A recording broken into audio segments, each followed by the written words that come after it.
The Ukrainian armed forces have destroyed a bridge over the Sime River in the Glushkovsky district of Russia's Kursk region, Telegram channels reported on Friday. Part of the Glushkovsky district that includes Tyatkino, Popovo-Lazachi, Volfino, and about 27 other settlements, is now cut off following the attack. According to reports, one of the bridge spans has been destroyed after a strike from HIMARS, high-mobility artillery rocket system, provided to Ukraine as part of military aid to Ukraine. Ukrainian troops are reportedly planning to seize the Glushkovsky district of the Kursk region. The evacuation of civilians is possible only by water.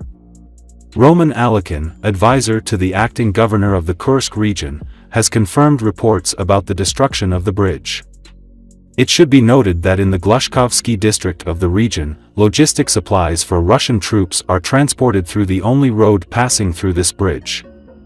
The destruction of the bridge is believed to significantly worsen the logistics of Russian troops in this area. According to local residents, Ukrainian troops have also attacked a bridge in the village of Zvanoy. Meanwhile, according to some reports, 700 Russian soldiers have been encircled in the area.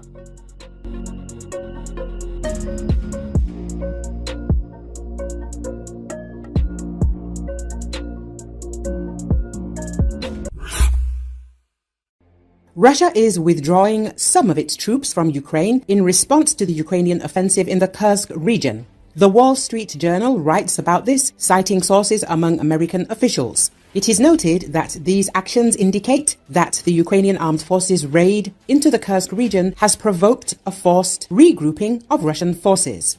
The publication's interlocutors noted that the US is still trying to determine the significance of this step by Russia and did not specify how many troops Russia is transferring from the Ukrainian front to Kursk. His assessment confirms the statements of Ukrainian officials that the surprise operation in the Kursk region diverted Russian troops from Ukraine. Meanwhile, Politico Europe also reported, citing an official in Kiev, that a relatively small number of Russian troops had been withdrawn to respond to the incursion into the Kursk region. US officials told the magazine that it was still unclear how many troops Russia was pulling out of Ukraine. Against the backdrop of the Ukrainian operation in the Kursk region, the Russian Federation has begun to withdraw units from Ukraine. In addition, the demilitarization of Kaliningrad has begun, reported Lithuanian National Defense Minister Laurynas Kasčiūnas. The minister added that the next good sign from the partners would be permission to use long-range weapons on the territory of the Russian Federation. He emphasized that his country is lobbying for this among Western countries.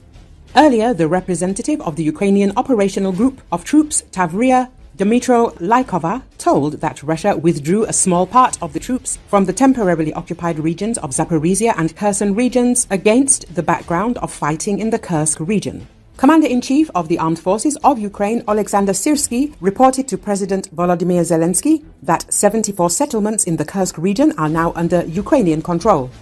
As Suspiln writes, the advance of Ukrainian troops in the territory of the Kursk region of the Russian Federation is complicated by resistance in the direction of the regional center. According to sources among the military participating in the Kursk operation, the defense forces will dig in at some borders. To try to counter Ukrainian gains, Russian troops have, however, continued their offensive on Pokrovsk and elsewhere in Ukraine's Donetsk region, according to the General Staff of the Ukrainian Army, in one of the hottest spots on the war front, where Russia is gaining ground.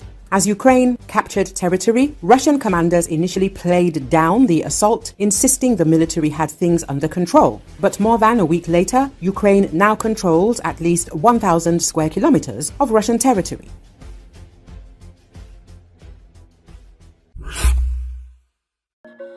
Ukraine has created a military commandant's office in Sudza, Kursk Oblast. The commander-in-chief of the Armed Forces of Ukraine, Oleksandr Syrsky, informed President Volodymyr Zelensky about this at a meeting of the headquarters. According to him, the search and destruction of the enemy in Sudza and 3 other populated areas in the Kursk region has been completed. A military commandant's office has been created in order to maintain law and order and to meet the primary needs of the population in the controlled territories. Its head, Major General Moskilov, has been appointed, Syrsky said. The commander-in-chief added that in certain areas the defense forces advanced from 500 m to 1.5 kilometers into enemy territory. In total, since the beginning of the operation in the Kursk region, our troops have advanced 35 kilometers through fighting. We have taken control of 1,150 square kilometers of territory, 82 populated areas. The situation is under control, he summed up. President Volodymyr Zelensky did not comment on the headquarters in detail, but only highlighted key topics: the front, weapons, prisoner exchange and legislative initiatives. He promised to provide details later. Ukraine has already launched a hotline for residents of the Kursk region who wish to evacuate.